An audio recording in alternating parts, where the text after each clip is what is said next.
pozdravljeni, hvala lepa, da ste se odzvali našemu povabilu. Dan pred dogodkom na Mali gori, 13. maja, smo se odločili, da naredimo nek tak pogovor. Gospod Borut Rutar je napisal eno knjigo, ki jo bo tudi predstavil. V zvezi s tigrom je veliko polemik, veliko dilem, veliko stvari ne vemo, pa se v zadnjem času marsikaj izve, ampak tudi to ni vse čisto verodostojno. Tako da upam, da bo ena taka zanimiva razprava. Gospod Rutar bo povedal in predstavil tisto, kar je on prav, potem pa ste seveda povabljeni vsi drugi, da pokomentirate, kaj dodate, kaj vprašate. Tako da želim, predajam besedo in želim sem zanimiv večer. Hvala lepa za povabilo. Vse prisotne tudi prav lepo pozdravljam iz primorskega konca. Vam bom predstavil del naše primorske zgodovine, ki je bila veliko desetletij zamolčana. Na dan, hvala Bogu, da smo dočakali čas, v katerem lahko mislimo, govorimo in razmišljamo o lastni preteklosti brez političnih obremenitev, neobremenjeno. Sedaj bom predstavil pa kar moj referat, ki sem ga naslovil Versajska mirovna pogodba 1919 in nastanek tigra 1927 protifašističnega gibanja demokratičnih sil Slovencev. Ta referat sem razdelil na dva dela. Vojaško-politično zavezništvo evropskih držav 1918-1939 in slovenski protifašizem 1924-1945, 17 let tigra in 4 leta OF. Prvi referat vojaško-politično zavezništva evropskih držav je pravzaprav zagovor moje diplomske naloge. V njej je obravnavana Versajska mirovna pogodba. Vsebina je pa povzeta po britanskih zgodovinarjih, po njihovih delih, ki so v zadnjih 15 letih išla v slovenskem jeziku pri nas. Poleg britanskih zgodovinarjev je v to vsebino zajet en italijanski zgodovinar, na to večina slovenskih zgodovinarjev mlajše generacije in mlajša generacija srbskih zgodovinarjev, ki obravnavajo kraljevino Jugoslavijo.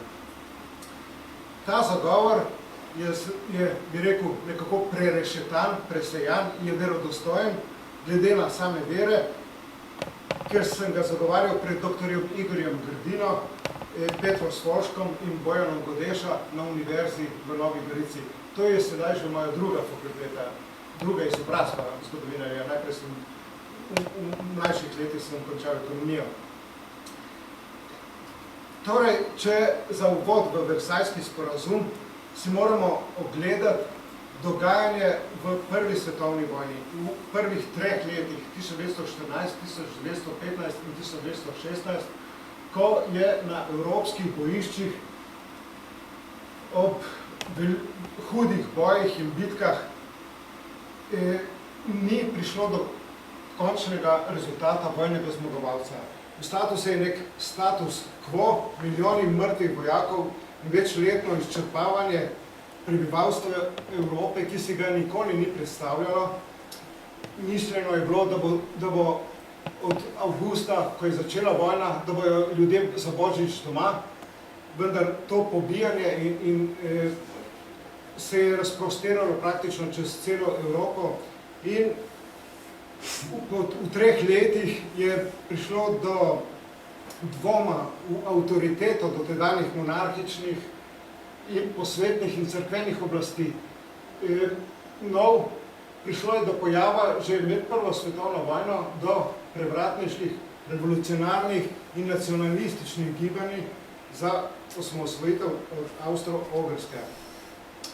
Odločilni dogodki so se tako zgodili leta 1917 in 1918, ko so Rusija prva 3 leta vojne tako izčrpala, da bolševikom uspe revolucija od februarja do oktobra 1917, pride do množičnih nemirov in bolševiki ustanovijo prvi totalitarni režim v Evropi, takoj organizirajo Rdečo armado, s katero pravzaprav likvidirajo dotedanjo cesarsko oblast, ki je bila na strani Antante. 3. marca 1918 bolševiška oblast izpolni obljubo prebivalstvu, izpostavi mir in v Brest-Litovsku sklene separatni mir s centralnimi silami Nemčije. Rusija tako izstopi iz vojne. Posledice izstopa Rusije so bile, da je bil izločen najmočnejši zaveznik Antante. Nemčija vojaški stroj preseli z vzhoda na zahodno bojišče v Francijo in takrat se tehtnica vojaške premoči prevesi na stran centralnih sil Avstro-Ogrske in Nemčije. Zmaga Antante, se pravi Francije in Velike Britanije, postane vprašljiva.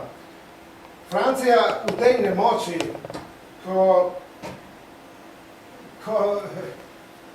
se je zdelo, da bo pruska noga, ki je bila komaj 100 km oddaljena od Pariza, zavladala Franciji, je obupno prosila Združene države, naj vstopijo v vojno.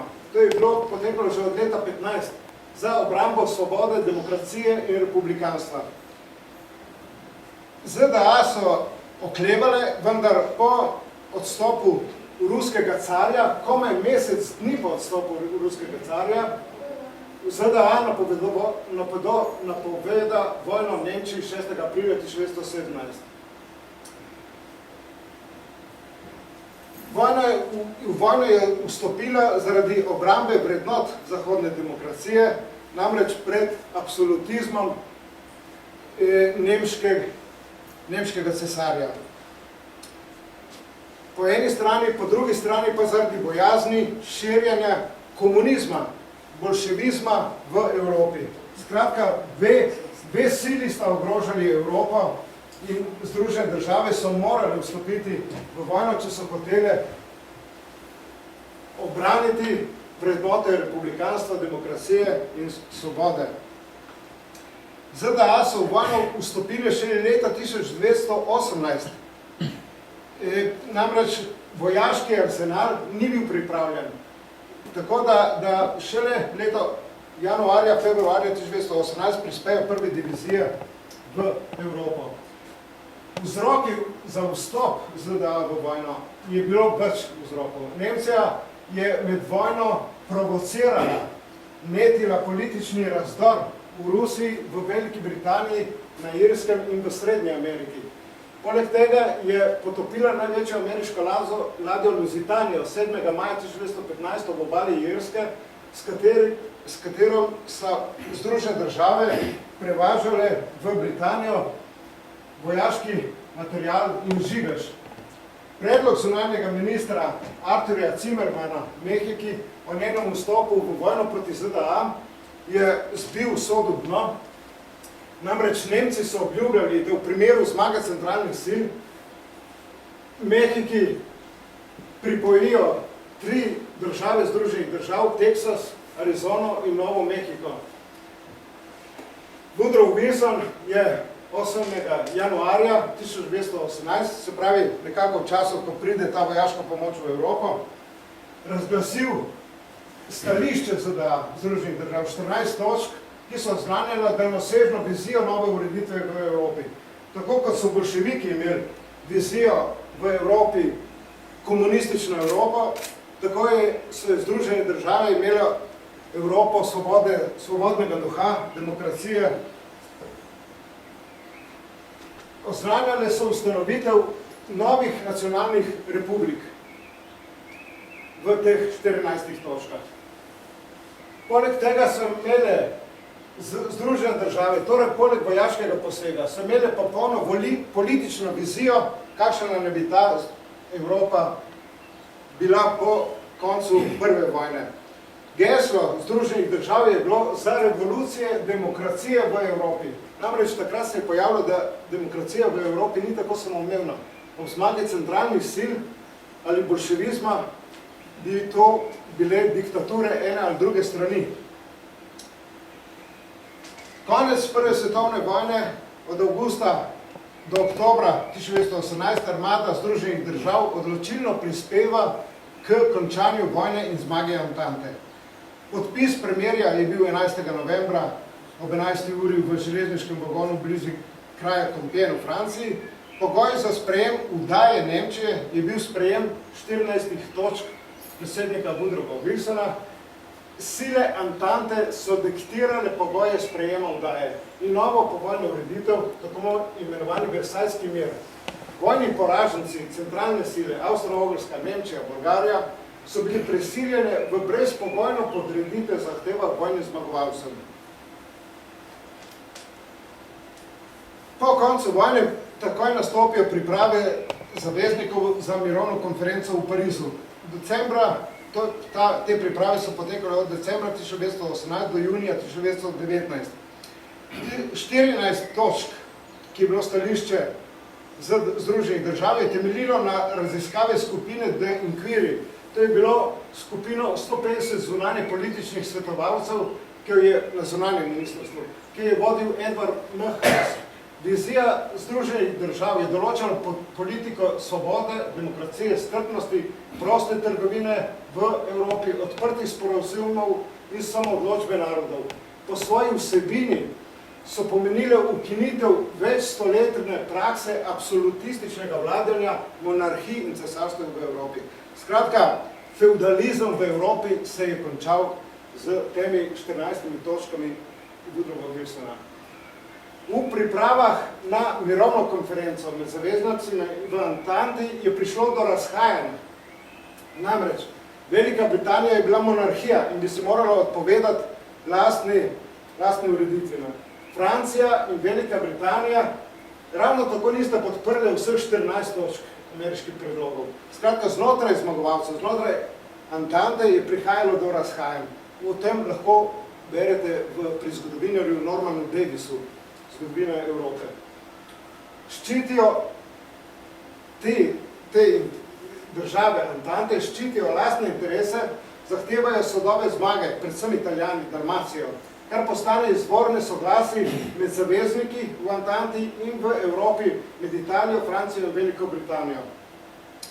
Zaradi parcialnih interesov evropskih zaveznikov ZDA nočejo podpreti vloge svetovnega policista. Skratka, ZDA ne ratificirajo Versajske mirovne pogodbe zaradi člena 10 v statutu Društva narodov, da društvo lahko začne vojno brez glasovanja v ameriškem senatu. Ravno tako ZDA ne postanejo članica Društva narodov. Združene države skratka začnejo bojkotirati mirovno konferenco v Parizu zaradi interesov Francije, Velike Britanije in Italije. Velike Britanije, Francije in Italije. Nesoglasja so stopnjevali do te mere, da obvelja na koncu francosko stališče. To francosko stališče je bilo sprejeto na mirovni konferenci in je bilo usmerjeno v revanšistično maščevalnost in oslabitev Nemčije. Čemu so Velika Britanija in Združene države nasprotovale. Nemčijo so tako prizadele rigorozne sankcije, klauzula o vojni krivdi, visoke reparacije, demilitarizacija, izguba ozemelj, izgon cesarja, Nemčija postane republika. Velika Britanija in Francija si imperialno razdelita nemške kolonije v Afriki in Južnem Pacifiku. Na odvzetih ozemelj vojnim poraženkam Avstro-Ogrske in Nemčije v srednji Evropi nastane 9 novih nacionalnih držav z demokratično ureditvijo. Nova razmejitev med državami odloča veliko novih manjšin. Ena od teh manjšin je primorska. Slovenci na Primorskem, ki smo ostali v Italiji. Te manjšine so izvor bodočih sporov in izgovor kasnejšega nacionalizma. Če se spomnimo nemške Sudete, katerih je pol nacistična Nemčija zavzela Češko-Slovaško. Nemčija in Rusija nista bila vabljeni na mirovno konferenco leta 19. Kar je kasneje na Zahodu vzbujalo bojazen, da se utegneta državi vojaško združiti proti zahodnim demokracijam. Namreč Nemčija kot vojna poraženka, Rusija kot bolševiška Sovjetska zveza takrat nista bili vabljeni in ta spor se je od leta 19 prenašal praktično do leta 39, ko prije do sporazuma Ribbentrop-Molotov. To je bil boj proti zahodnim demokracijam ali pa absolutizmu novih diktatur, ki so nastajali. Ustanovi se Društvo narodov 10. januarja 1920 za reševanje sporov, vendar brez enotnih oboroženih sil, ki bi varovale sprejete dogovore. Skratka, to je bil papirnati lev Društva narodov. Versajski mirovni sporazum je bil tako sprejet junija 1919 v Parizu, kjer je bila podpisana Versajska mirovna pogodba in je pomenila formalen konec vojne. Dimenzija Prve svetovne vojne je v tem, da je bilo konec 4 večstoletnih imperijev, 500 let Avstro-Ogrske monarhije, skoraj 1000 let Otomanskega imperija, ravno tako večstoletne ruske, carske Rusije in nemškega cesarstva. Z tem vojnimi poraženci je bila sprejet več pogodb, Versajska mirovna pogodba z Nemčijo, Saint-Germainska z Avstrijo, Neuvilska pogodba z Bolgarijo, Trianonska z Mačarsko in Sevreška mirovna z Osmanskim imperijem. Rapalska mirovna pogodba je določila mejo med Kraljevino Jugoslavijo in Italijo. V srednji Evropi so tako po določilu 14 točk nastale 9 novih držav, Finska, Estonija, Latvija, Litva, Poljska, Češko, Slovaška, Avstrija, Mačarska in Jugoslavija. Skratka, od Baltika do Jadrana se razproste nek nov pas držav, ki imajo v zahodnem strateškem načrtovanju vojaški, gospodarski in politični interes. Namreč strateški vidiki, predvsem Francije, glede teh novih srednjeevropskih držav, med katerimi je tudi Jugoslavija, v kateri smo mi nekaj časa živeli, v drugi Jugoslaviji, so bili, da te novih 9 držav obkrožijo Nemčijo in s temi novimi vojaškimi silami Poljske, Českoslovaške, Jugoslavije, Litve, da neutralizirajo vojaško moč Nemčije. Šlo je poleg tega, da je Nemčija izgubila ozemlja v škodo Českoslovaške, v dobro Českoslovaške in v dobro Poljske, je seveda te nova vojska ogrožala Nemčijo iz vzhoda. Francija, ki se je oboroževala iz zahoda, poleg tega so vojaške sankcije prizadele Nemčijo, ki je imela določeno, koliko vojaških sil lahko ima. Gospodarski vidiki so bili ta, da je Francija v teh novih državah hotela vzpostaviti apostolat, ki ga je imela včasih Nemčija. Skratka, da bi bilo gonilo gospodarskega razvoja v vseh teh novih državah. S tem bi izpodrinila vpliv Avstro-Ogrske in Nemčije. Politični pa je bil krepitev svobodne demokracije v srednji Evropi in navezavo vseh teh držav v srednji Evropi na zahodni svet demokracije. Poleg tega so te države služile kot kordon saniter pred širjenjem Leninovega in kasneje Stalinovega komunizma iz vzhoda. Skratka, vse te nove države, ki so jih ustanovili zmagoviti zahodni zavezniki, naj bi seveda bile garant demokracije v Evropi. Se gremo na Bližnji vzhod, imamo ravno krizo v Siriji. Na Bližnji vzhodu je dotlej vladal Otomanski imperij več stoletij in Prva svetovna vojna pomeni kolaps tega imperija na Bližnjem vzhodu.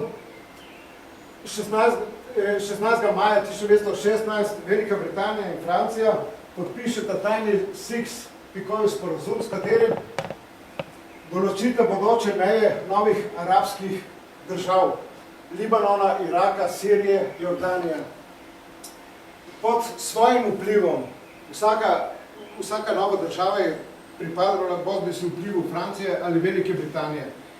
Novembra 1917 je britanska vojska izkrcala v Palestini. Po koncu vojne, torej po razpadu Otomanskega imperija, pride do podpisa Sevrežke mirovne pogodbe med Antanto in Osmanskim imperijem. Mala Azija se ravno tako, bi rekel, razkosa na interesne sfere med Grčijo, Italijo in Francijo, čemu se Turki, bolje rečeno turški nacionalisti pod vodjem Kemala Ataturka uprejo. Upor traja 3 leta in v Luzerni v Švici podpišejo sporazum, s katerim so dosegli razveljavitev Sevrežke mirovne pogodbe in samostojnost sodobne Turčije. Prvi predsednik je bil Kemal Ataturk, ki si je zadal nalogo posodobiti Turčijo in jo, bi rekel, iz teh uprege islama razpreči. Odnos zmagovitih držav Antante do Evrope po letu 19. Namreč, kaj se je dogajalo po podpisu Versajske mirovne pogodbe? Združene države so se umaknile na svoj kontinent. Podeljevale so visoka državna posojila evropskim državam za obnovo po prvi svetovni vojni. Ta trend je trajal 10 let do zloma Wall Streeta, to so bila zlata 20. leta. Velika Britanija se je po letu 19 umaknila na otok in reševala lastne kolonialne težave in težave z Irsko. Francija pa je pridobila na ugledu vojne zmagovalke in bila najbolj angažirana v društvu narodov. Od vseh vojnih zmagovalcev je največ vzdrževala zavezništva z novo nastalimi demokratičnimi državami v srednji Evropi vse do leta 1934, se pravi do nastopa nacizma v Nemčiji.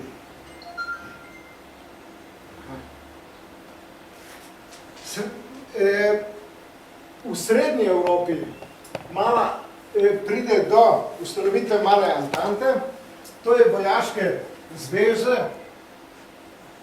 Českoslovaške, Romunije in Kraljevine Jugoslavije. Do te vojaške zveze je prišlo, ker se Madžarska ni strinjala z Trianonsko pogodbo na Pariški mirovni konferenci. Izgubila je velika ozemlja, ki so pripadla tako Jugoslaviji, Romuniji in Českoslovaški. Z Malo Antanto so pravzaprav vse 3 države med seboj garantirale medsebojno pomoč v primeru napada katerekoli od drugih držav. Mala Antanta je hkrati pomenila balansiranje vojaške moči napram Nemčiji in Italiji in pred širjenjem komunizma iz vzhoda. Mala Antanta je pomenila tudi, lahko rečemo, kar nek dober vojaški poligon za Francijo, namreč Jugoslavija se je predvsem v 20 letih oboroževala z francoskim orožjem, ravno tako Českoslovaška, medtem ko Českoslovaška je imela dobro vojaško industrijo, tako da se je Jugoslavija kasneje v 30 letih poiskala pomoč na Češkoslovaški, ne v Franciji. V Malo Antanto je bila vabljena tudi Poljska, ki pa ni pristopila k Mali Antanti zaradi nenehne nemške in ruske prisotnosti.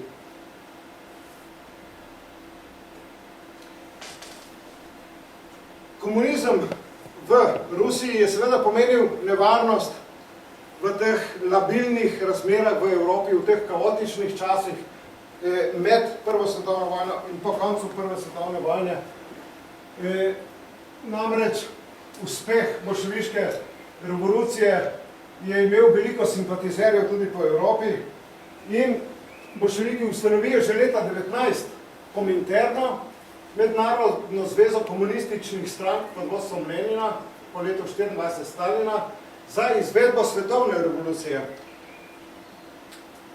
Prvi totalitarni režim v Moskvi od leta 19 usmerja delovanje posameznih nacionalnih političnih partij po Evropi. Na Madžarskem, na Poljskem, v Nemčiji, Italiji. In že leta 19 pride do prvih revolucionarnih vstaj na Madžarskem. Komunisti na Madžarskem so celo prevzeli oblast za obdobje pol leta, dokler ni prišlo do državljanske vojne in so na to, rekel, krvavo zadušili to revolucijo na Madžarskem. Ravno tako pride v Nemčiji, na Bavarskem, do vzpostavitve neke komunistične oblasti, ki je ravno tako v krvi zadušila po 3 mesecih. Podobne stvari se dogajajo v manjši meri v Italiji in na Poljskem. Že leta 19 začne medsebojno rivalstvo med privrženci skrajnih ideologij, komunisti, fašisti in nacisti. Stalin leta 35 ugotovi, da revolucija v Evropi nima podpore in zagovarja ljudsko frontno gibanje, povezavo komunistične partije s sorodnimi delovskimi gibanji. Sodobni britanski zgodovinari Davis, Mazover in Hobsbawm navajajo, da je eden od vzrokov zaostrovanja razmer v Evropi v obdobju med obema vojnama tudi tekmovalnost med temi avtoritarnimi režimi, ki se borijo za prevlado, za absolutno oblast v Evropi in za spremembo svetovnega reda.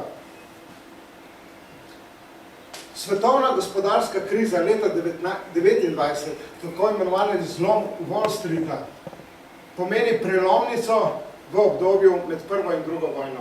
Namreč politični sistem je bil vzpostavljen z Versalsko mirovno pogodbo, vzpostavi se demokracija v Evropi, to demokracijo vzdržujejo Združene države z enormnimi finančnimi posojili tako Veliki Britaniji, Franciji, kot vsem novim nastalim državam. Vendar 29. leta pride do zloma te kreditne politike. Ustavljen je dotok državnih posojil Združenih držav evropskim državam, pride do pojava splošne brezposelnosti in inflacije, trgi nacionalnih ekonomij se začejo zapirati v lastne meje. Namreč blagovnega toka ni, ravno tako ne industrijskega toka. In gospodarska kriza po letu 1930 povzroči politično krizo demokracije v mnogih državah. Ko ni bilo denarja, je preprosto bilo zelo malo muzike. In strankarski sistem ni obvladoval slabih gospodarskih razmer. Pride do uvedbe enostrankarskih ali polstrankarskih diktatur. To je po Normanu Davisu. Zelo lepo razloženo. To obdobje med prvo in drugo svetovno vojno je v 30 letih zacvetelo z nekim nasiljem določenih nacionalističnih strank, tako v Italiji, kot že prej z nastankom fašizma, Jugoslaviji, Španiji, Litvi, Latviji in Estoniji, v Romuniji, Avstriji, Turčiji, na Portugalskem, Poljskem, na Madžarskem in nazadnje v Nemčiji. Skratka, gospodarska kriza pahne evropske države v politično krizo, ki z demokracijo ne morejo, peljati nekaj normalnega, znosnega življenja naprej, ampak se notranja politika se osredotoči, da ene stranke prevzamejo oblast in na to vodijo državno ekonomijo in samo politično življenje v državah. Pride tudi do nekih diktatorjev po posameznih državah. Do vrhunec te krize do vrhunca krize pride v Nemčiji, kjer večletne vojne sankcije, recesija, hiperinflacija, brezposelnost Nemčijo oslabijo. Pride do porast socialdemokratskega gibanja, to je ena oblika socializma. Leta 1932 pride do ekstremističnega nacionalsocializma nacistov, ki pridobijo podporo pri nemških bančnikih in industrijalcih. Januarja 1933 nemški predsednik Hindenburg imenuje Hitlerja za kanclerja, grobo obračuna z političnimi tekmeci, ukine večstrankarski demokratični sistem, nastanek tretjega totalitarnega režima v Evropi in tretjega rajha. Nacisti krčijo vse vojne sankcije iz mirovnega sporazuma iz leta 19, začnejo novo oboroževalno in politično in gospodarsko tekmo v Evropi. Oboroževanje spodbudi nov gospodarski zagon v Nemčiji in v srednji Evropi. Namreč Nemčija vešče Hitler z bilateralnimi gospodarskimi sporazumi, ekonomsko veže naše srednje evropske države, Poljsko, Česko, Slovaško, Jugoslavijo in Grčijo. Nemčija do leta 1935 izpodrine dotedanjo politično in gospodarsko vlogo Francije v srednji Evropi. To, kar je Francija gradila prvih 10 let, od leta 19 do leta 29, to je Nemčija pravzaprav izbrisala do leta 35 in se uvrstila na tisto mesto, ki je pred vojno pripadalo. Namreč gonilna sila srednje Evrope, gospodarska in politična in vojaška. Takrat ob vzponu nacizma pride do rivalstva nacistov in teh novih držav, ki so nastale leta 19. Se pravi, ti, ki so imeli nalogo vzdrževanja demokracije in republikanstva, nacisti, takrat prije do rivalstva z nacisti. Jugoslovanski kralj Aleksandar je imel v letih 33-34 ambicijo liderja obrambe svobode in zahodne demokracije v srednji Evropi. Poleg članstva v Mali Antanti je spodbudil nastanek Balkanskega pakta. To je bil v obrambo pred Mussolinijem in Hitlerjem. V tem Balkanskem paktu so bili Grčija, Turčija in Romunija.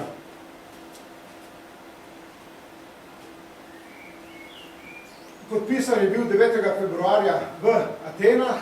Namen pakta je bil zavarovati se pred agresivnim nastopom nacifašizma, ki je zmeraj bolj uveljavljal novi red v Evropi. Imperialistično politiko fašistične Italije, ki je hotela vzpostaviti dominacijo na Balkanu in ozemeljskimi zahtevami Bolgarije. Oktobra istega leta v Marseju v Franciji makedonski terorist pod zaščito Italije izvede atentat na jugoslovanskega kralja. Skratka, kraljevina Jugoslavija je bila ves čas protifašistična. Zaradi despotizma fašistične Italije. Šibki odzivi Zahoda na atentat. Fašizem je dobil nov zagon, začne s politiko popuščanja, odtlej mlačni odnosi med Jugoslavijo in Francijo. Namreč po temu atentatu, brutalnem atentatu na demokracijo, pravzaprav nacifašizem dobi krila. In odtlej kraljevina začne Zahod popuščati tako Nemčiji kot Italiji v cilju izogibanja novi vojni. Ta proces popuščanja, ki se je kasneje samo očital Chamberlainu, ta proces popuščanja je že od leta 34-35. Leta 37 je vlada Milana Stojadinovića izstopila iz Balkanskega pakta, to, kar je kralj Aleksandar pravzaprav vzpostavil in zaradi česar je bil ubit. Vzpon nacifašizma nacizem oznanja novi red v Evropi. Temeljil je na Hitlerjevem manifestu Mein Kampf, rasistični ideologiji, več vrednosti nemškega naroda in potrebi po novem življenjskem prostoru Nemcem Lebensraum. Totalitarne fašistične države sile osi, Nemčija, Italija in Japonska, začnejo sklepati zavezništva, sprejmejo najprej antikominternski pakt, že leta 1936. K njemu pristopi Italija novembra 1937, maja 1939 prije do sprejema jeklenega pakta Nemčije in Italije. Politična vizija nacifašistov je vojaško poraziti zahodne demokracije in tudi komunistično Sovjetsko zvezo, diktatorsko zavladati Evropi v koaliciji fašističnih držav s pomočjo vojske in policije. Zahod je bil v precepu, popuščanje nacistom, izogibanje novi vojni. Društvo narodov v letih 34-36 vojaško ne ukrepa proti kršitvam nacistom.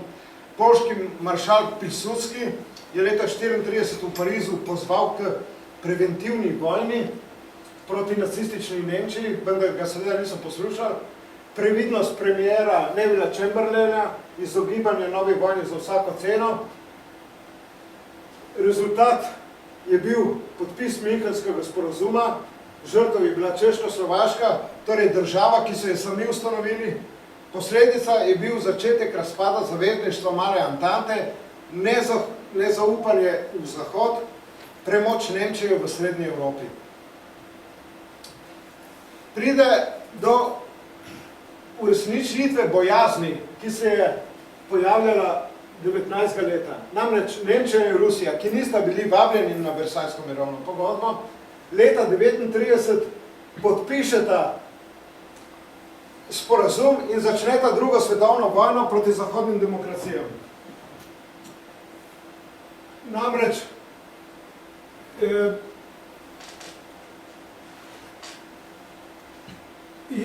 dve državi, ki jo vodi politična ideologija, prva, če vzamemo komunistično Ruso, ideologija delavskega proletarijata, nacistična ideologija več vrednosti arijske rase in duha Deutschland über alles. Obe te ideologiji skratka napadeta demokratični svet zahodne demokracije. Tako za kuliso sklepanja pogodba o nenapadanju sta podpisani tajni protokol o delitvi interesnih sfer na Poljskem, pri baltskih državah in v Nemčiji. Nacistična Nemčija in komunistična Sovjetska zveza začneta drugo svetovno vojno proti zahodnim državam. Nemčija z napadom na Poljskega 1. septembra 1939, 17. septembra v vojno krene Sovjetska zveza, ki zasede Finsko, prebalske države, vzhodni del Poljske in del Romunije. Zahod je osamljen in ogrožen. Francija je poražena od maja do junija 1940, Anglija doživi letalsko bombardiranje od julija do septembra 1940. Po napadu Nemčije na Sovjetsko zvezo 22. junija 1941, se pravi leto kasneje, pride do vzpostavitve novih vojaških zavezništev med Veliko Britanijo, Združenimi državami in Sovjetsko zvezo. Na tem mestu bi rad povedal, da bi se dalo še veliko, bi rekel, razprostreti razmišljanje, kako so te nove države, ki so jih ustanovili leta 19, kako so med vojno pripadle Sovjetski zvezi. Glede na prodor Rdeče armade, ki je zasedla po končevanju Wehrmachta, se pravi nemške armade, vse te novo ustanovljene države, Litvo, Latvijo, Estonijo, Poljsko, in vse te države na to zaradi te vojaške sile pristanejo v vzhodnem socialističnem bloku. Ampak pač to ni tema tega pogovora. Tako da za zaključek tega prvega referata, drugi bo še sledil, naj povem, da maj 1945 pomeni konec druge svetovne vojne, zmago Zahoda in Sovjetske zveze v Evropi. Mnenje Winstona Churchilla je bilo, nista bile dve vojne, bila je ena sama 30-letna vojna. Medvojna zavezništva med vzhodom in zahodom po drugi vojni niso tudi politična. To, kar so vojaško dosegli, niso politično. Malo je prišlo do nastanka blokovske razdelitve med zahodom in vzhodom. Začne hladna vojna, ki je trajala 30-35 let do razpada komunizma in padca Berlinskega zidu leta 1989. V Evropi so v 20. stoletju nastali tako 3 totalitarni režimi in še v istem stoletju propadli. Novo stabilnost in mir v zahodnji Evropi zagotovi mehanizem gospodarskega sodelovanja, ustanovitev ekonomsko-gospodarske skupnosti v 50. letih.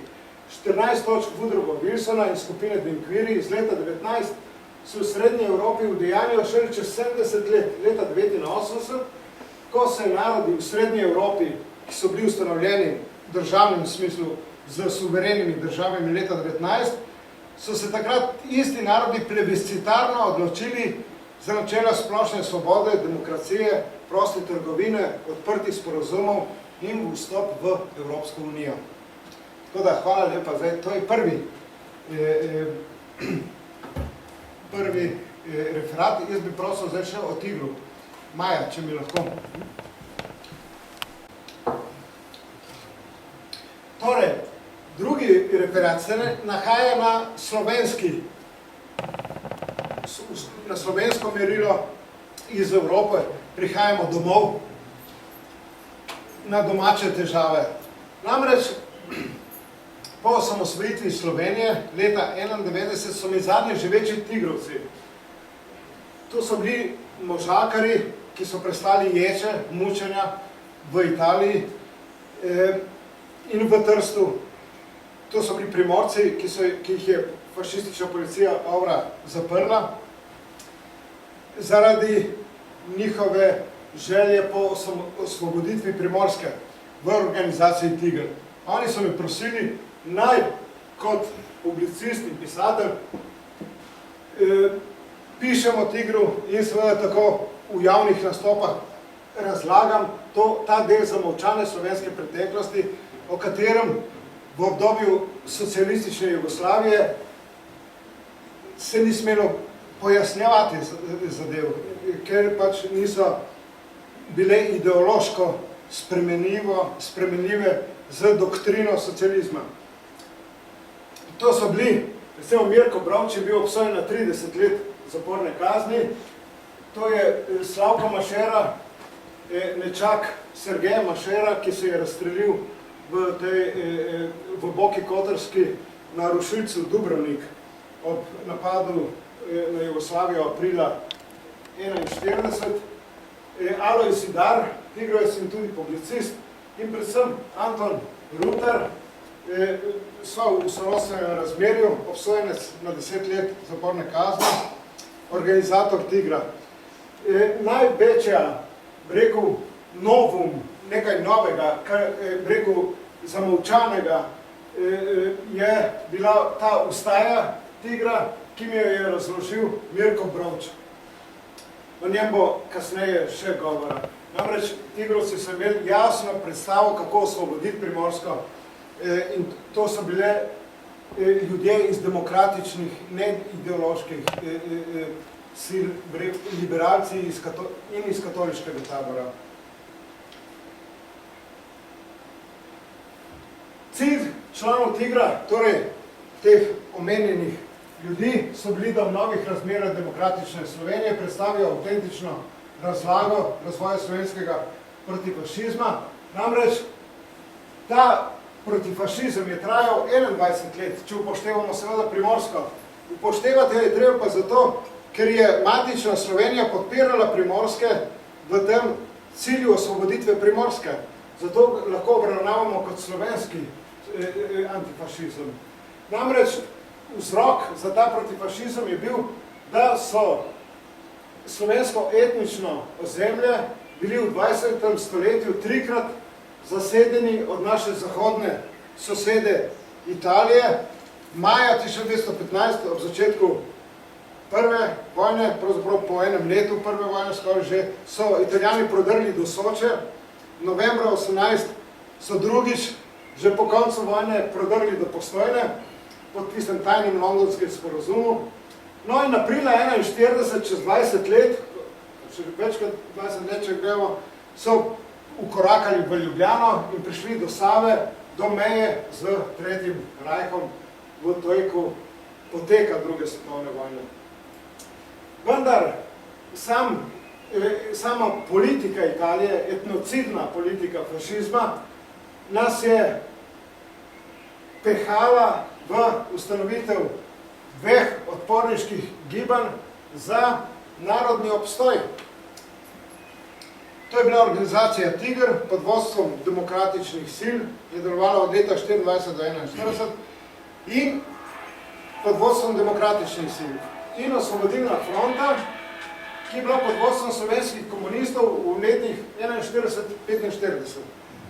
Ja, ampak ta Osvobodilna fronta pravzaprav ni bila, bi rekel, kot ste prej rekel, organizacija Tiger po vodstvu demokratičnih sil je delovala v 42-41. Torej Tiger kot tak je na Mali gori končal v bistvu.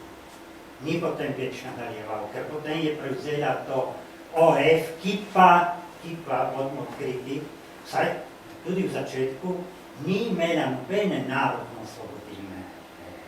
O tem bo še govora. Ja, Torej, ni bila, bi rekel, ni imela istih ciljev. Ne, se to bo. Niti najmanj. To sledi. To se pravi, jaz je ne bi stavil Osvobodilne fronte, da je bila pod vodstvom slovenskih komunistov in se borila za osvoboditev.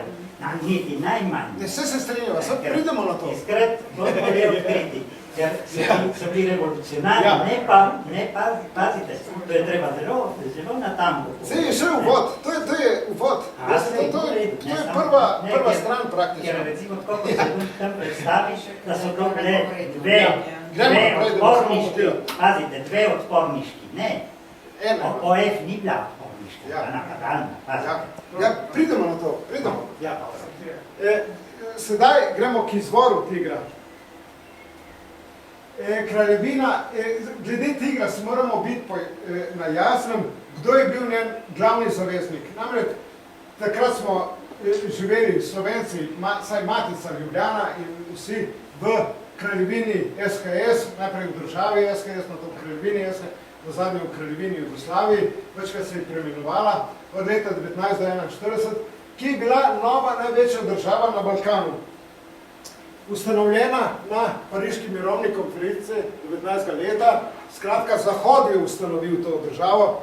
Ne vemo, zakaj je Jugoslavija na koncu tak žalostni konec vzela pred 20 leti. Ampak veliko razočaranje Primorcev je bilo, ko je Primorska pripadla Italiji.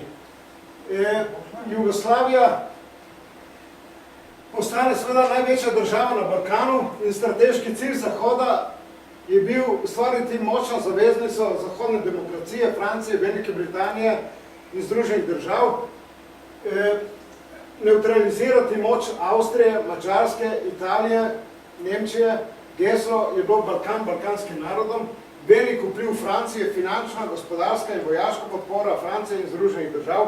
Kralj Aleksandar je bil odločen privrženec Zahoda, balkanski lider v obrambi zahodne demokracije. Od leta 19 so kraljevino nenehni spori, razvnemali so se nenehni spori za Italijo in kasneje z Mussolinijem.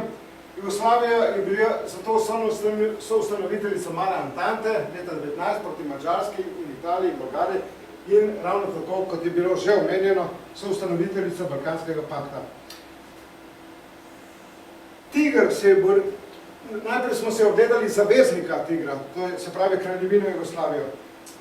Druga država, ki jo je hotel Tiger praktično uničiti in obsoditi na smrt, je bil predvsem fašizem Italije. Kako je prišel fašizem na oblast namreč?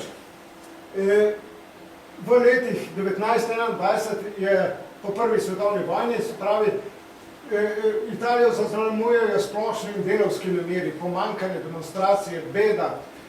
Poleg tega politike žge občutek okrnjene zmage, spori z zavezniki v Antanti zaradi izgubi Dalmacije. Italija je čutila, da je za svoje tisoče padlih vojakov na Krasu, v Redipulji, imajo grobnice pa na Oslavju in v Kobaridu, da je pa kasneje tam v Tirolih, ravno tako, da je dobila premalo ozemelj za vse te žrtve.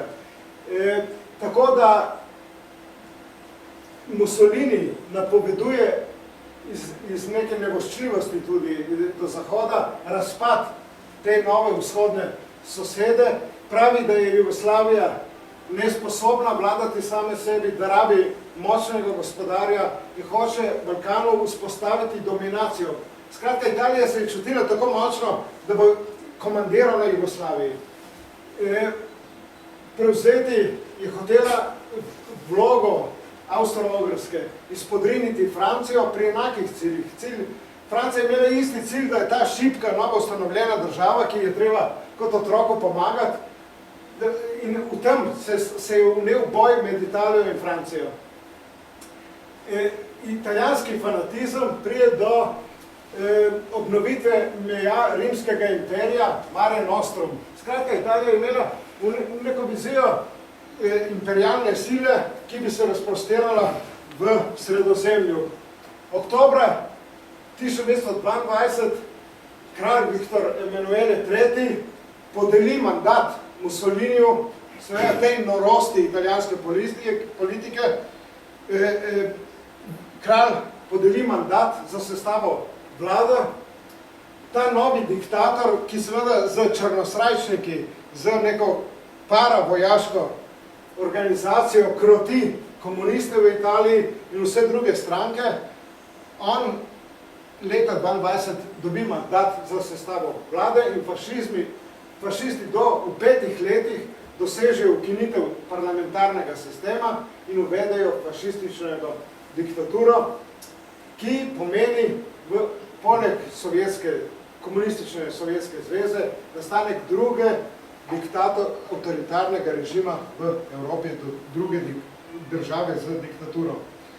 Fašizem deluje napram Jugoslaviji v smeri razpada. Jugoslavija je imeti mednacionalno sovraštvo med Srbi in Hrvati, podpira hrvaške ustaše in makedonske separatiste.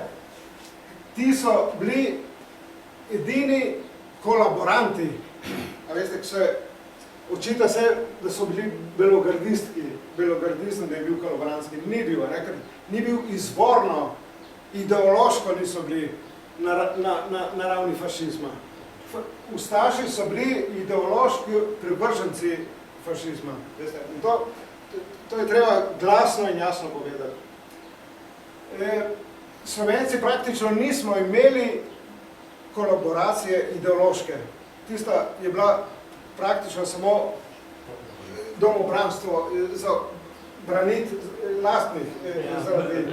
Sploh nismo imeli Beleharda. Pustimo, gremo naprej. Ne samo ideološko. No, fašisti organizirajo atentat na jugoslovanskega kralja v Marseju leta 1934.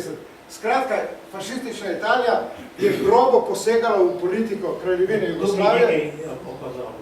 Ne smemo pozabiti, ni bila samo fašistična Italija. Pazite, že po 18. letu je bila še kraljevina in Italija je že izvajala pritisk na Slovence.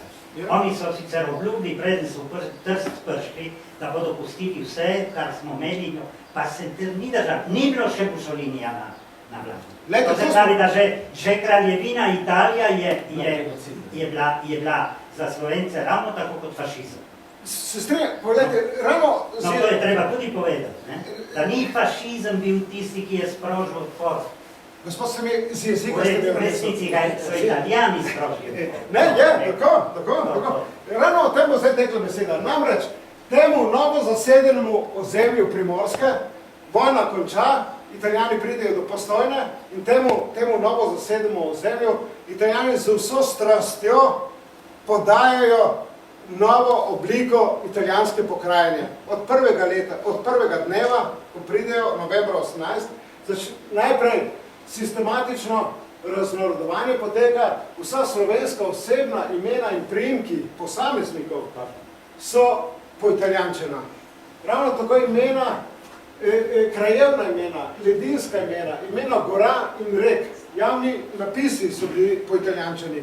Skratka, ko ste prišli čez Rapalsko mejo, ste se znašli v Italiji, slovensko etnično območje je bilo praktično izbrisano v nekaj letih in od leta 1925 je bil prepovedan slovenski jezik v javnosti.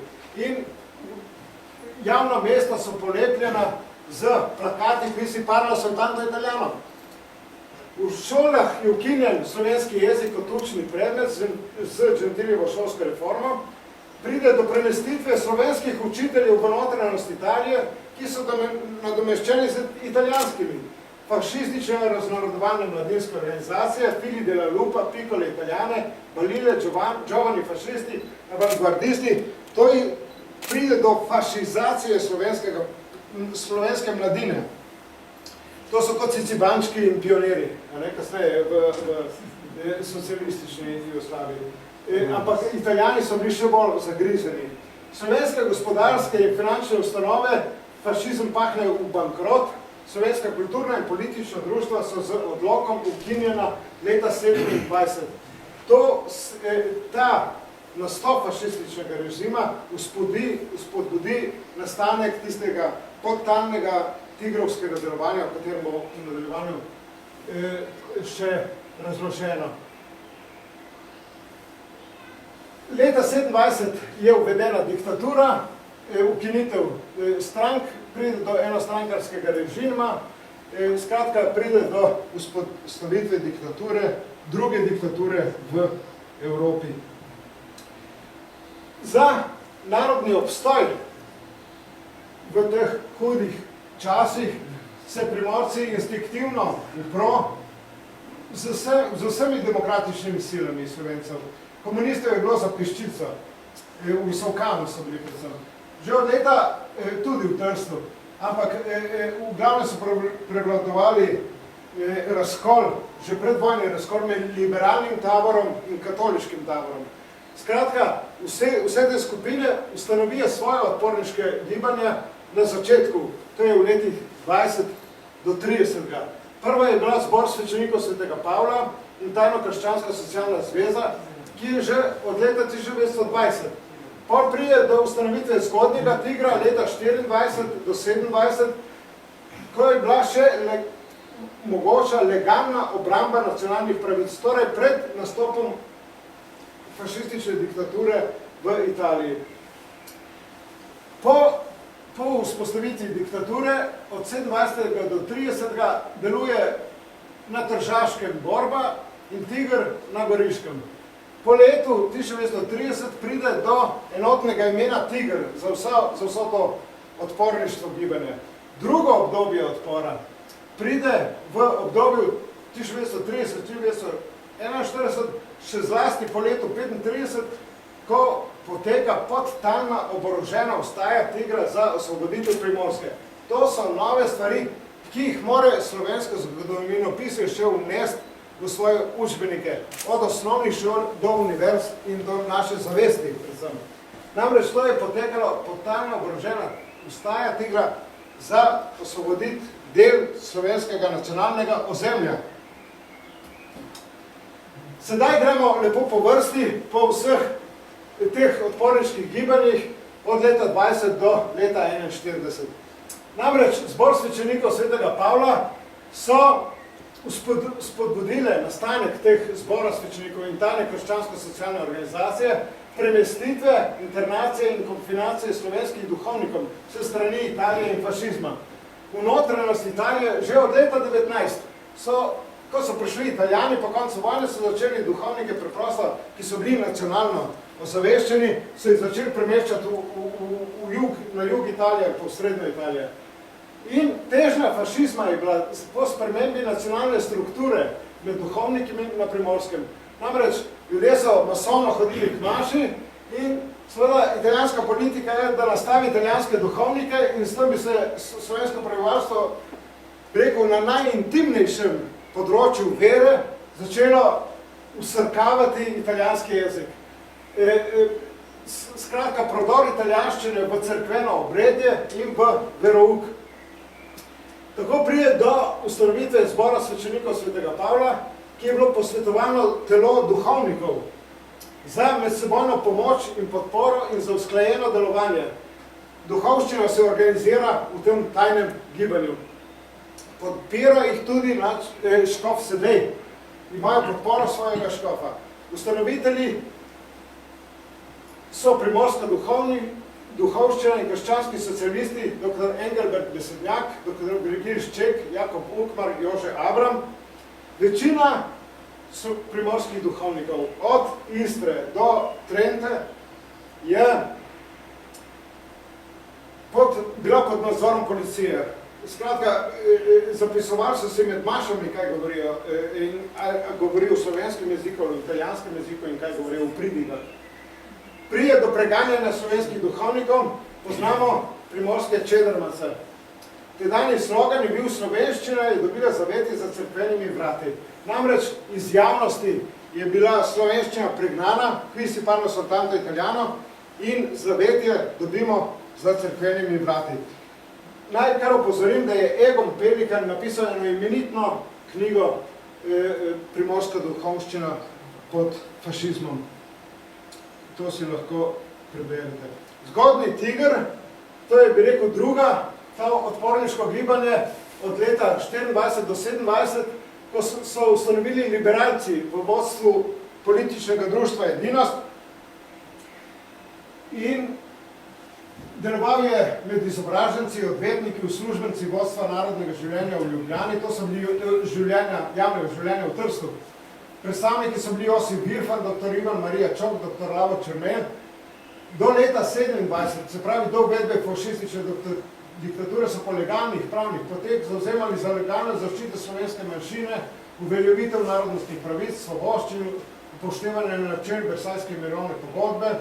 Na sodnih obravnavah so ščitili pravice interniranih, konfiniranih ali drugače sodno preganjenih slovenskih županov, uslužbencev, učiteljev.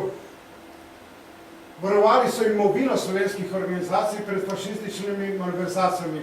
Imeli so zvezo z jugoslovanskim konzularnim predstavništvom v Trstu in z vrhom slovenskih političnih oblasti v Ljubljani, ki so podpirali vso možno pomoč, nudili vso možno pomoč zatiranim Primorcem. Slovencem na Primorskem sta podpirala tako Anton Korošec, ki je bil takrat vodilni politik v Sloveniji, kot kasnejši ban Marko Natlačen, ki je bil v vodstvu SLS v Ljubljani. On je imel potrjene stike s člani Tigra.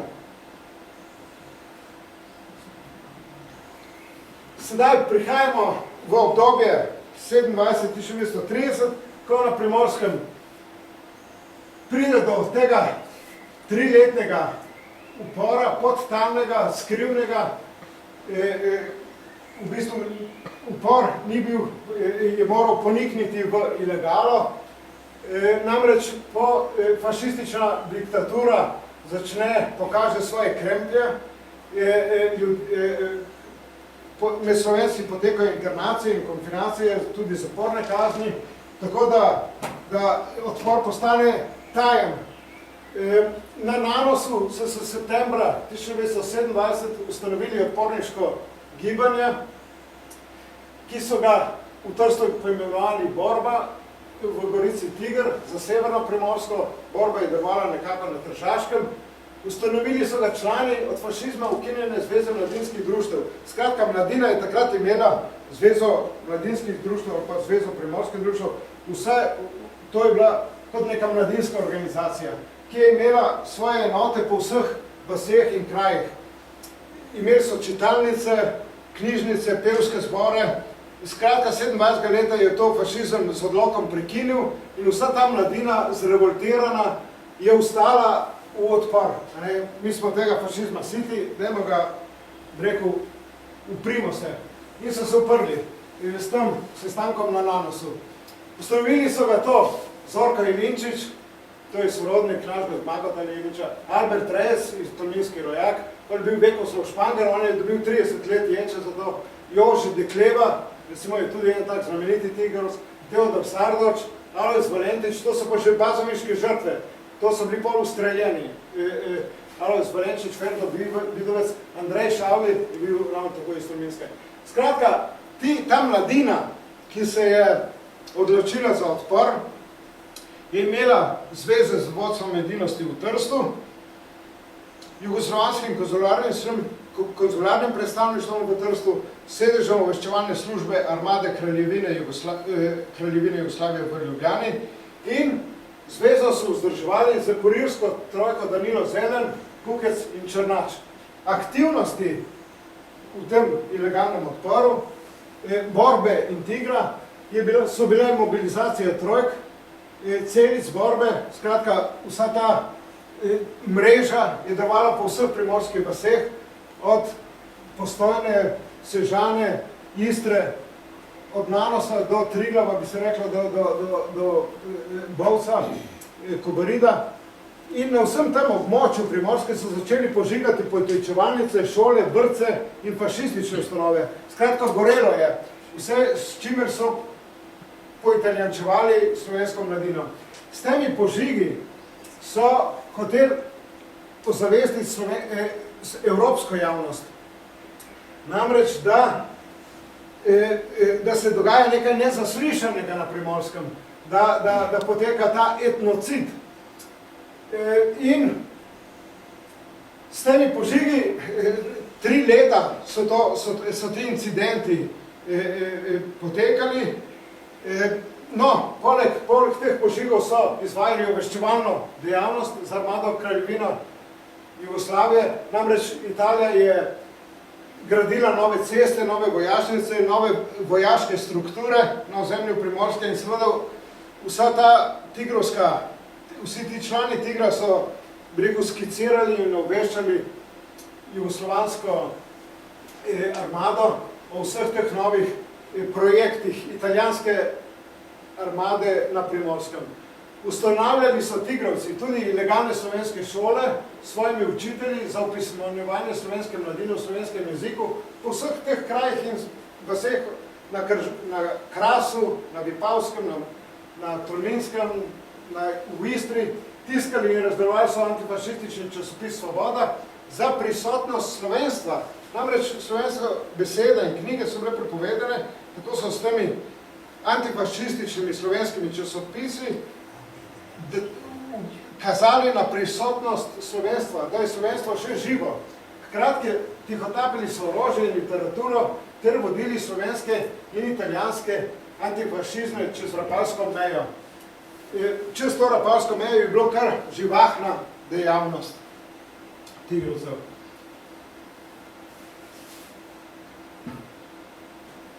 Ta upor proti raznorodovanju je potekal od leta 27 do 30, ko ga fašistična policija Ovra likvidira. Namreč februarja 1930 so člani borbe v Trstu izvedli sabotažo z eksplozivom na uredništvu časopisa Il Popolo di Trieste. Po nesreči je bil ubit delavec tiskarne. Takrat, to je bilo februarja 1930, so tudi pri svetilniku Zmage v Trstu izvedli neko manjšo sabotažno akcijo in ti dve sabotaži sta izvedli preiskavo Ovre, to je bil gestapo italijanskega fašizma in v naslednjih 4-5 mesecih je policija ugotovila 99 subverzivnih dejanj Tigra in borbe. Skratka, požigi vrtcev, šol in te aktivnosti, 29 jih je Ovra naštela. Tekom leta 1930 stotine oseb na Primorskem je aretiranih in zaslišanih, več 100 jih pobegne v emigracijo v Slovenijo. Rešijo si pred zapornimi kaznimi. Policija 87 vodilnih upornikov preda v obravnavo fašističnemu posebnemu sodišču za zaščito države. Več 100 jih pa kaznuje z diffido opozorilom, ali bodisi so bili pod nadzorom, internacijami ali konfinacijami. Na prvem tržaškem procesu v septembra 1930 4 upornike obsodijo na smrt, to so bazoviške žrtve. Desetine drugih, to je spomenik bazoviškim žrtvam, to je fotografija iz tega procesa, to je Zorko Linčič, to je Anton Rutar. Sta prejela Zorko Linčič recimo 20 let, Tone Rutar 10 let zaporne kazni. Desetine drugih tudi večletne zaporne kazni. Drugo obdobje upora Tigra pride v letih 35-41. To je bila namreč kalvarija Primorcev, ki je trajala 2 desetletji. Če vzamemo Ljubljano, tukaj je bil 4 leta nacifašizma. Ta proces, Primorci so preživeli celotno obdobje fašizma, spravi od nastanka do konca, čez 21 let. Torej, drugo obdobje upora Tigra pride v letih 35-41, ko je bila Italija že v nenehnih sporih s kraljevino Jugoslavijo in je večkrat prihajalo do nevarnosti vojnega spopada med njima. Po atentatu na jugoslovanskega kralja 34. je Jugoslavija vodila dvojno politiko do Italije. Vlada Milana Stojadinovića je otoplila Italijo in odnose z Italijo in Nemčijo, hkrati pa je armada kraljevina začela pripravljati na morebitno vojno za Italijo. Dvostransko je delovala kraljevina po uboju jugoslovanskega kralja. Politično je otoplila, vojaško je zaostrila. Namreč s to linijo. Tej liniji so kasneje rekli tudi Rupnikove linija, ker Rupnik je imel dolžnost nadzorovati gradnjo te linije. To je bila fortificirana obramba z predori, z tankovskimi in pehotnimi preprekami. Ti bunkeri še danes z topovskimi in strojničnimi gnezdi še danes stojijo. Skratka, kraljevina je bila protifašistična praktično od ustanovitve od leta 19. Tega odpora niso začeli komunisti leta 1941. Vedeti moramo, da je kraljevina se borila za svoj obstoj proti Mussoliniju od 19. leta, ker je bila pač del zahodne demokracije. In Tiger leta 1935 začne z tajnim vnosom orožja v Italijo. Na Ilirsko-Bistričem uredijo več skrivnih skladišč orožja. Skratka, tu tigrovci hkrati z tem utrjevanjem na jugoslovanski utrp začnejo prenašati orožje. Prvi vnos so bili leta 1935 na Ilirsko-Bistričem. Ta dejavnost se kasneje še poveča v letih 38-41. Skratka, spomladi leta 38 je vodilna trojka Tigra v Jugoslaviji Albert Rejec, Danilo Zelen, Ferdo Kravanja in Anton Majnik. Oni so začeli prenašati navodila armade kraljevine Jugoslavije o nadaljnjem delovanju Tigra. Namreč mreža Tigra je bila, vendar njena aktivnost takrat še ni bila, razen na Ilirsko-Bistrici, ni bila tako profilirana, izdelana. Leta 1938 dobi zelo jasno strategijo, kako naj Tiger osvobodi Primorsko izpod fašistične Italije in jo priključi matični Sloveniji. Torej, začne z oboroženo vstajo za osvoboditev Primorske. Namreč, takrat je Evropa že nekako pričakovala novo vojno, vsaj armadni vrh, oziroma se je pripravljal na morebiten izbruh vojne. In ob tem sumu nove vojne pride do te poteka vstaje, podtalne vstaje, ki je bila splošen izbruh, je bil tempiran na datum napada Italije na Jugoslavijo. Skratka, vsa ta jedra na Tolminskem, Bovškem, Tolminskem in na Notranjskem in na Krasu, vse to je potekalo, bi rekel, v strogi tajnosti. Masovni izbruh bi bil na dan napada Italije na Jugoslavijo. To bi se seveda zgodilo aprila 1941. Ampak zdaj, če gremo lepo po vrsti, takrat, se pravi spomlada 38.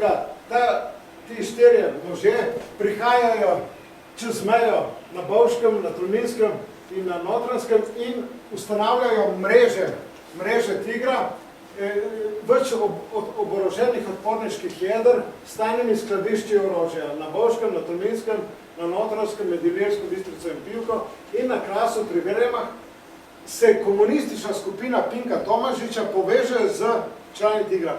Ampak to je bila komunistična skupina Pinka Tomažiča, ki je pripadala komunistični partiji Italije.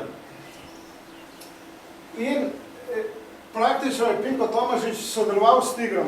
Medtem ko na to kasneje se tej skupini Pinka Tomažiča pridruži komunistična skupina iz Slovenije, KPS Dujc, ki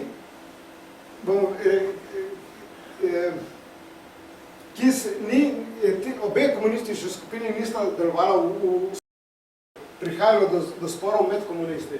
Ampak to so že finese. Skratka, tigrovci so mobilizirali ustaniško mrežo najbolj izvežbanih članov Tigra, 200 do 250 gverilcev. To so bili, danes bi se rekli, nekako specialci. Imajo usposabljanje z orožjem in eksplozivom in z radijskim oddajnikom.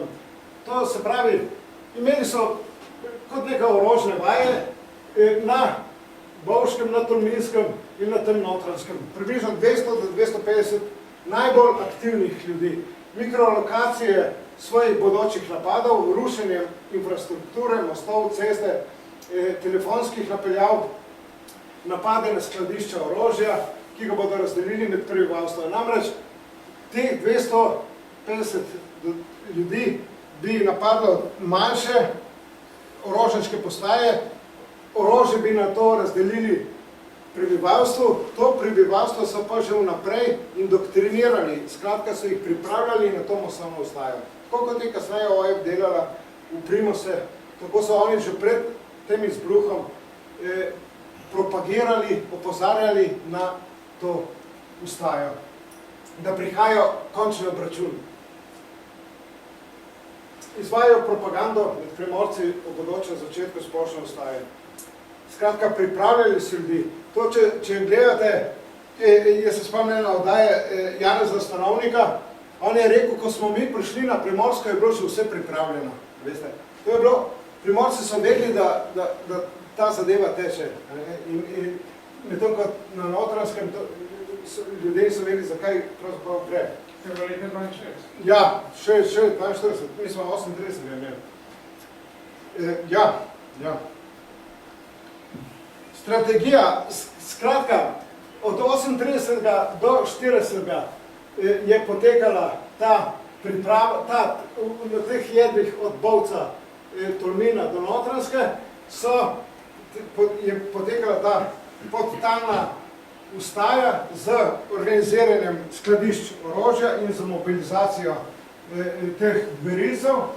In vse te zadeve mi je razložil vir tega mojega vedenja, je ta Mirko Brovč obsojen v teroristični skupini na drugem državskem procesu, ki je prejel 30 let zaporne kazni. On je bil strahotno mučen. In je od 19 obsojenih oseb Tigra je edini dočakal samostojne Slovenije 21. In jaz vam danes teh reči ne bi razlagal in slovenska javnost tega ne bi nikoli zvedla, če ne bi ta človek preživel. Ker so molčali tudi, zasliševal sem italijanskim in kasneje pod Jugoslavijo, ker niso hoteli minirati komunizma. To je prišlo še v samostojni Sloveniji na dan. In on je rekel, mi smo čakali, da Italija napade Jugoslavijo in takrat bi tistih 250 ljudi napadlo te manjše postojanke italijanske, orožje bi razdelili, minirali bi mostove, ceste, skratka kaos v zaledju Primorske. V tem kaotičnem stanju bi s temi radijskimi oddajniki in sprejemniki sporočili jugoslovanski armadi na drugi strani, tu v Sloveniji, kjer je sama ustaja dosegla največji uspeh in na tistem mestu, kjer bi presodili, da je italijanska obramba najšibkejša, tu v Rapalski meji, bi prodrla jugoslovanska armada čez Rapalsko mejo in seveda pregnala italijansko armado iz Primorske, tako kot se je že zgodilo 17. leta v prvi svetovni vojni, ko je avstro-ogrska armada skupaj z nemško pregnala italijansko armado do reke Piave. Skratka, strategija je bila že preizkušena. Armada kraljevine Jugoslavije, ki je bila za to določena, so bili Triglavski gorski odred, okrog 30 000 vojakov, od meje z Avstrijo do Žirov, od Žirov do Cerknice je bila Triglavska divizija z približno enakim številom vojakov in Risnački alpski odred od Cerknice do Suška pri reki. Pa so bile določene seveda še rezerve in tako naprej. Vendar, bi rekel, v popolni vojaški strategiji je bilo določeno, na kakšen način naj bi osvobodili Primorsko in jo seveda kasneje priključili Sloveniji.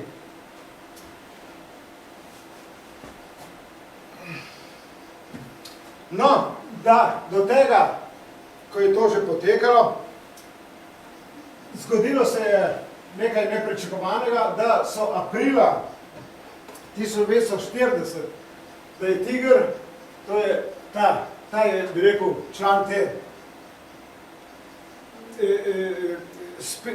član teh specialcev, to je Ivan Ivančič, on je bil obsojen na smrt in ustreljen decembra 1941. On je izvedel po naročilu Intelligence Service v Beogradu nekaj sabotaži na koroških progah. Te sabotaže so sprožile preiskavo OVRE v Italiji in Gestapa v Avstriji. Namreč, takrat je bila že Avstrija priključena Tretjemu rajhu. Aretirali, se pravi, tekom leta 1940 so aretirali in zaslišali čez 900 oseb, tako člane Tigra kot komuniste obeh partij, italijanske in slovenske na Primorskem. 229 oseb pridržijo, zasežejo orožje, eksploziv, radijske oddajnike in tisk.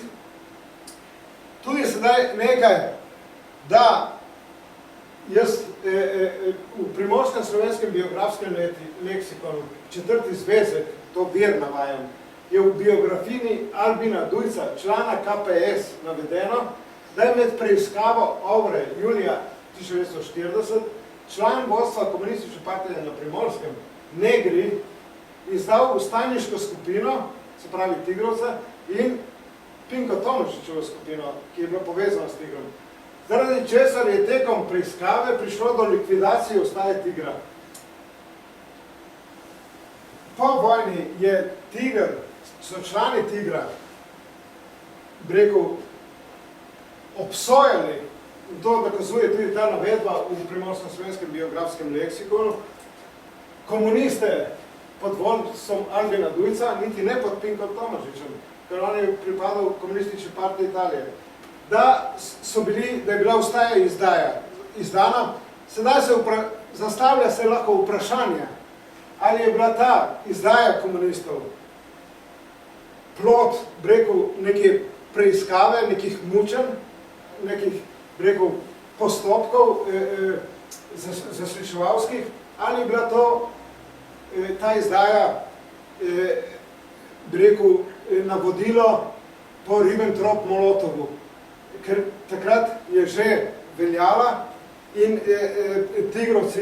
Tigrovci so veljali za britanske vohune, za sodelavce Zahoda in prav lahko je, da je bila ta zahodna špionaža, kot so rekli komunisti, po sporazumu Ribbentrop-Molotov čisto enostavno razkrita, brez mirne vesti v političnem in vojaškem obračunu. Čeprav so Tigrovci v dobri veri sodelovali s komunisti, da bomo osvobodili Primorsko. In vračilo je bilo, da so jih izdali zaradi lastnega fanatizma, komunizma. To je bil fanatizem. In dogmatski fanatizem. Ideolog, ja, šli za ideologijo, ne pa za nas. Ja, dogmatski fanatizem. Oni so bili, kot pravi tudi Boris Pahor, nenacionalni, ne? Ja. Ker komunist ne more biti nacionalni, ker je internacionalist, ne? Zato je logično, da neka nacionalna država mu ni bila všeč. Ja. To je razumljivo, ima to v vseh začetku, že Lenin je to. Sej Lenin v neki fazi je bil nacionalsocialist. Tudi Stalin, ko je bilo treba reči ljudem, dejte braniti sveto mater Rusijo, kljub temu, da je križal pope. je se nekako nacionalno socialistično. Ja. Ne, to se pravi, da je bil zelo podoben komunizem, nacizmu in fašizmu, ravno tako na ideološki bazi. Ne. Samo da ona dva sta bila nacionalna, on pa internacionalen, ampak v bistvu torej, Je bil spet nacionalen. nenacionalen. Ne. Ne, se strinjam. Zato, recimo, ko govorijo o narodno-osvobodilni borbi, to je laž, ne? Ker ni res. To je bilo ideološki osvobodilni borbi, ne pa narodni. Zato Tiger je bil njim v napotu. Tako, to je bil kot... Točno v napotu, in to se ve. Zato so tudi ga likvidirali. Vedeli, no, glavno besedo po tem. In to je sramotno. Ja, seveda. To je sramotno. Tega med nami Slovenci se to ne sme delati. Ne smije se govoriti. To je delati.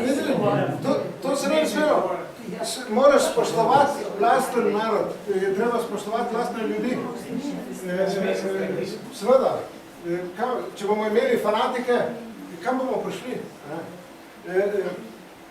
No, aprila 1941, nova italijanska okupacija Slovenije, komunisti ustanovijo protiimperialistično fronto, PIF, in po okupaciji zahodne zaveznice, to je kraljevine Jugoslavije, aprila 1941, ki je bila seveda del zahodnega sveta, je komunistična partija ustanovila protiimperialistično fronto, ki je najprej pomenila odpor proti zahodnim demokracijam. Po tej orientaciji je Filip Tekavec, član komunistične partije Slovenije, po pisni izjavi njegovega sina Bruna, izdal vodstvo demokratičnega osvobodilnega gibanja Tiger na Mali gori pri Ribnici. Zelena, Majnika in Kravanjo. To je ljudi, ki so se borili za Primorsko, ampak niso bili na pravi strani. In to je bila že druga izdaja demokratičnega protifašističnega gibanja z strani slovenskih fanatikov, na strani komunistov. Šele po napadu na Sovjetsko zvezo 22. junija 1941 se PIF preimenuje v Osvobodilno fronto, se pravi, ki se je 2 leti predstavljala kot vsenarodni odpor proti nacifašizmu. Skratka, tako kot je Tiger deloval kot vsenarodni odpor na Primorskem, ki je vključil fašizme, tako se komunisti predstavljajo leta 1941-1942 do februarja 1943 kot vsenarodni odpor. In zvabi Tiger na Primorskem v svojo osvobodilno fronto, tako da člani Tigra po napadu na Sovjetsko zvezo, člani Tigra na Primorskem po navodilih desnice v Ljubljani prepričujejo celice na Primorskem, ustanavljate odbore osvobodilne fronte, ker to je vsenarodni odpor. In tako poteka na demokratični osnovi. Janko Premrl Voka je na primer en takih tipičnih, ljudi iz Tigrovske mreže, ki ustanavljajo partizanske enote Tigrovcev in so pod vodstvom demokratičnih sil. Tudi če beremo knjigo Tatjane Srebotnik-Rejec, Partija in Tiger, vidimo poročila Aleša Beblerja, ko piše glavnemu štabu, 85% partizanov je članov Tigra iz krščanskih in liberalnih fundamenta. Medtem ko privržencev komunizmov je mogoče 5-10%. In to še 43. leta. To knjigo, poročila Aleša Beblerja, si preberite. Komunistov je bilo zelo malo. Na Primorskem je bilo večina Tigrovcev v partizanskih enotov. 80%, 85%. Borili so se za osvoboditev Primorske znotraj in znotraj partizanskih enot. Ne za komunistično revolucijo. Z Dolomitsko izjavo 28. februarja 1943 komunisti dokončno likvidirajo osvobodilno gibanje demokratičnih sil Tiger in začnejo revolucijo za razredno preobrazbo slovenske družbe in komunisti formalno prevzamejo vodenje NOB. Uvedijo politkomisarsko politiko v partizanskih enotih, ki uveljavlja leninistično enostrankarsko načelo, ki se je zgledovalo po bolševiški sovjetski oktobrski revoluciji. Skratka, od dolomitske izjave se partizanska vojska bolševizira. To postane praktično ena ekspozitura moskovskega komunizma. Med potekom druge vojne je bilo strani komunistične voz likvidirano več vodilnih članov Tigra, demokratov, liberalcev iz katoliškega tabora, nedvomno Max Rejec, brat vodja Tigra Alberta Rejca in domnevno vplivni tigrovci Ferdo Kravanja, Anton Manjik, Janko Premrl Vojko in drugi. Mit avantgarde, ki nastopi po letu 1945, mit, da je partija prva in edina uprla okupatorju, je partija zgradila na osnovi tega, da je povojna desetletja vztrajno etiketirala Tiger za buržoazno, meščansko gibanje reakcionarnega Zahoda in s tem opravičevala lastno revolucionarno nasilje. Likvidacijo 17-letnega demokratičnega protifašističnega osvobodilnega gibanja za osvoboditev Primorske in organizacije Tiger. Skratka, uveljavila je Tigra na osnovi omejevanju pravice govora in tiska. Tem protifašistom Primorskim je pripovedovati lastno preteklost, lastno slovensko preteklost v imenu neke dogmatske ideologije. Še 13 let po vojni, leta 1958, ko se nekdanje arestanti Tigra po proceduralni poti v republiški skupščini, ker je v našem današnjem parlamentu, so se Tigrovci zavzeli za borčevske priznavalnine. Namreč so bili zaporniki po ječah, niso imeli od česa živeti in so pač prosili kot antifašisti, da jim dajo neke mehne penzije. Poleg te prošnje so prosili tudi za ustanovitev vlastne tigrovske veteranske organizacije, kot danes Zveza borcev, ki jih imamo še danes ogromno, z pionirskim podmlatkom. Je centralni komite, poslušajte, kako sramotno za slovenski narod. Raje, kot bi ugodil njihovi skromni prošnji tem borcem za nacionalno ozemlje, jih je podvrgal preiskavi policije in UDBE. Poglejte, to je gestapovska gesta, ki bi se jo morali sramovati. Po plebiscitarni odločitvi Slovencev decembra 1990, da se odrekamo komunističnemu režimu, današnje sožitje Slovencev v Evropski skupnosti dokazuje, da se vrednote demokratičnega Tigra zmagale. Hvala lepa.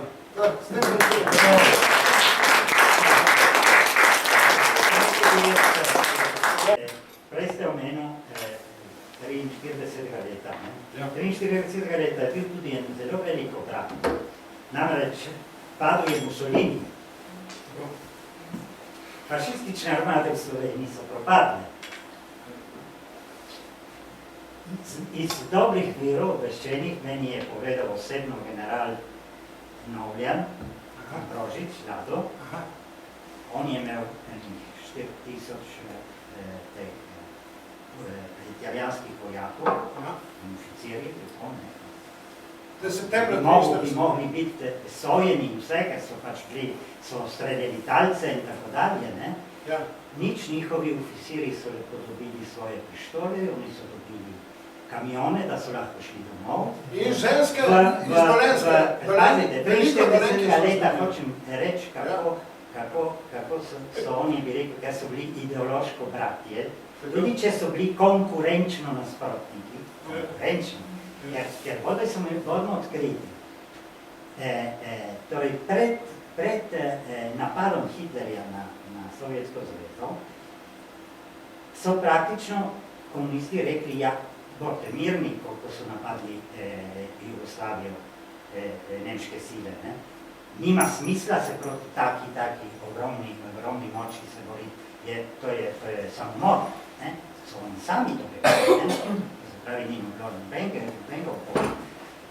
To se pravi, da oni so prišli za napraviti revolucijo, ker ne v Sloveniji, ne v Jugoslaviji, v bistvu nacionalsocializma ni bilo in tudi internacionalsocializma je bilo zelo malo. Pa je bilo v Sloveniji komunistov za peščice. Komunistov skoro ni bilo. In sem hotel več, 43 leta so oni sodelovali skupaj s fašisti. So imeli, so jim dali fašisti težko orožje, tanke, kanone, vse lepo, in oficirje za logistiko, ker niso znali, oni drugače kontrarevolucije jo ne bi nikoli premagali. Brez italijanske vojske, hodno odkriti. To mi je Ambrožič sam povedal osebno. Ta isti Ambrožič je na televiziji rekel, da ni bilo nobene revolucije, samo narodno-osvobodilna borba. Intervjuval ga pa je njegov sin Rado. In to je izjavo precej slovenska vlast. A meni je osebno povedal, da je laže, a ne, ni lagal meni, je rekel resnico. Ljudem laže, Pa ker je mislil, da sem jaz istega mišljenja. ne problem. Lahko bi samo eno pripombo po tistem slajdu, ko je bil tisti zgodni tiger.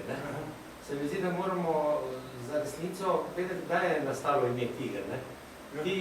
To, kar ste vi imenovali zgodni tiger, bi lahko bolj še imenovali zgodni narodni odpor, narodni, ker niso še bili tigerovci in tudi oni so bili v legali.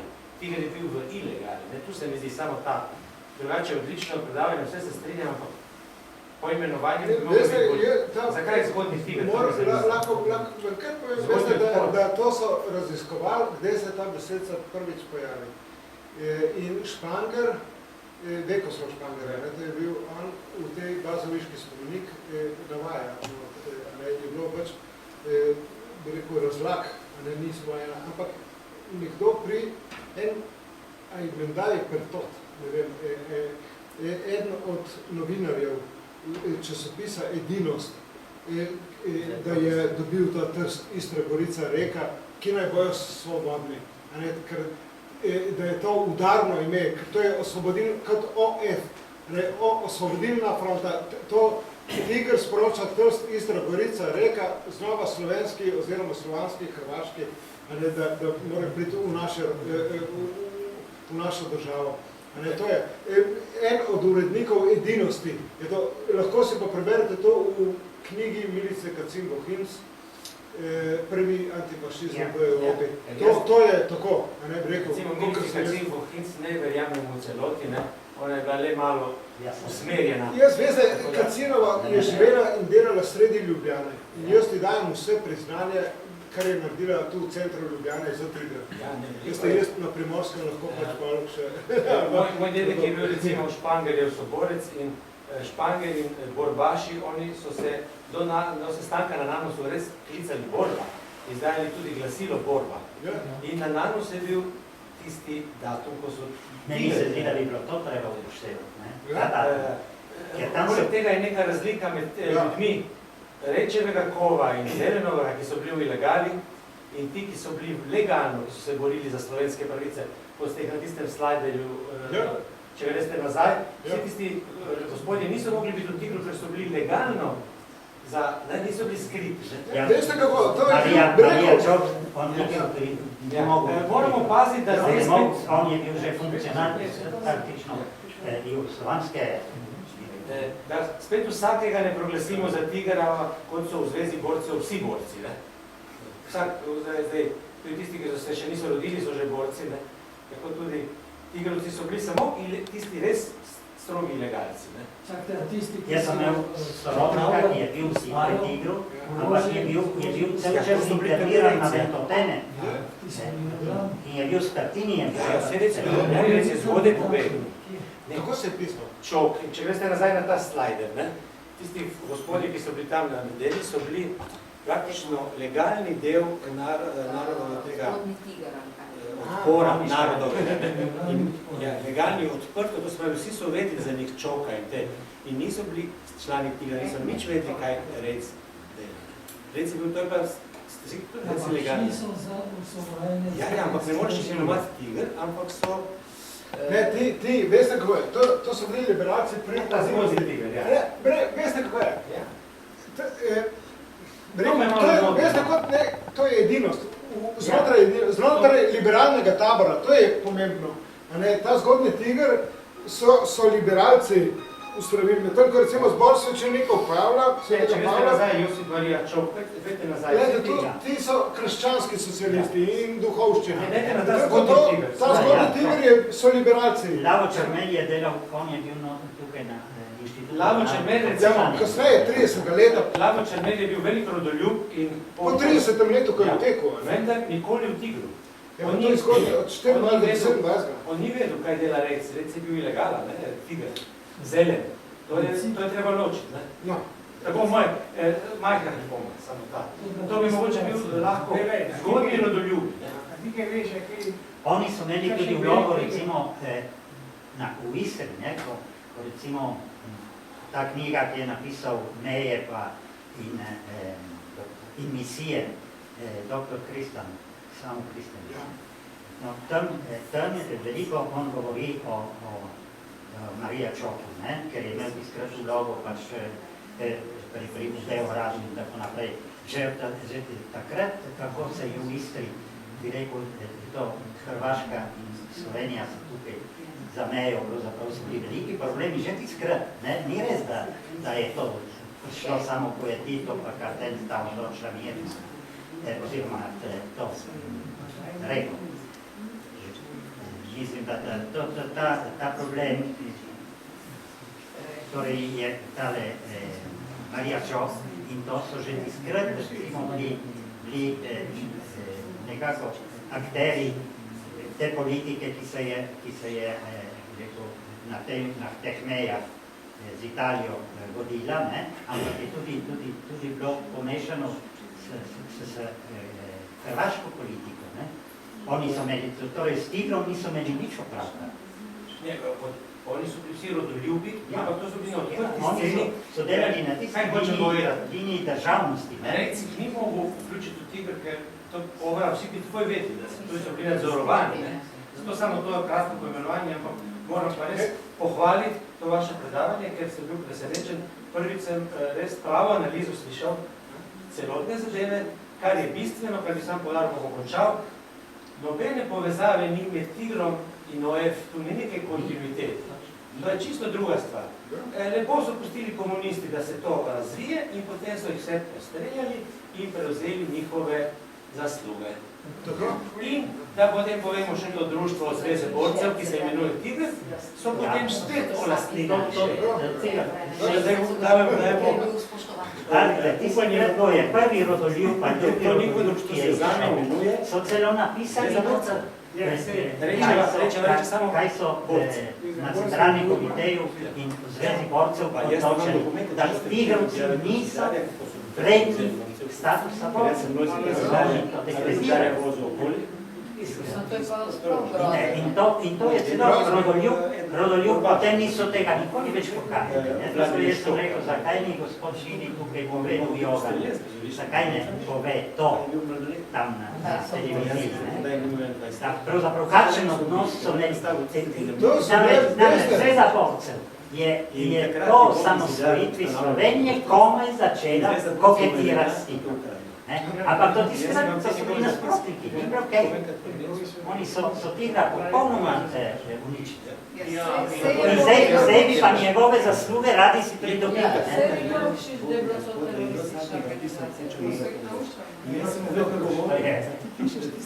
Mogoče bi sam to poimenoval. Ti društveni dveli, no.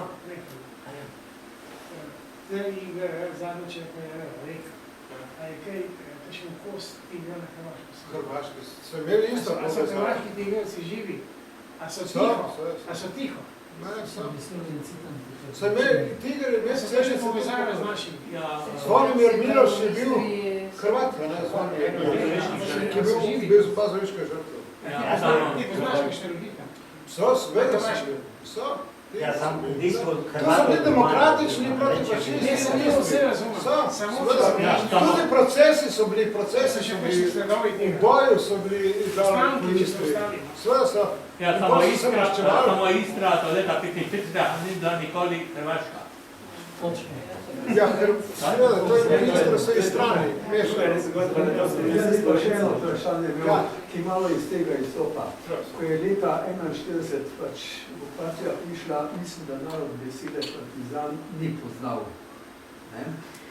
In me zanima, tistim, ko so šli takrat, ko so se umaknili, ali so mogli vežati, ali so se sami umaknili v gozdove, so jim rekli, bodi si skrivači, bodi si gošari. Ne? Kdaj so dali tem enotam, tem skupinam ime partizan in kaj so jim rekli, kaj to partizan je, ker ljudje najbolj takrat niso poznali besede partizan. To se je že dalj časa sprašilo. Seveda ne, ampak glejte, torej Tito in Kardelj in ti, ki so prišli iz Moskve v bistvu, ker so tam dobili direktive, kako organizirati. Kdaj so jim tisti... Ja, to ne znam točno, kdaj ne moramo vedeti, ampak dejstvo, Lenin jih pomenoval. čakajte, dejstvo je, Ja, našim, kdaj so rekli to? Ker gledajte, kakor sem jaz pač zasledil, partizani so se imenovali v Ukrajini, partizani so se imenovali v tej Jugoslaviji, na Koroškem, tudi v severni Italiji, pa mislim, da Markosovi grški, medtem ko Francozi so bili člani odpora, Norvežani člani odpora, drugod partizanov, Kominterna je dala direktive, stari rekli, morajo se imenovati partizani, to je Kdaj so dobro. jim rekli, pravim, pri nas, ne aprila 41, ampak kdaj in kaj so jim razložili tistim ljudem, kaj so zdaj, to me zanima. Ne, so takoj Od samega partizani. začetka. To so bili takoj partizani, ni bilo svenega. Moja mama, ko je bila zaščitena doma, Zakaj mislite, da so bili?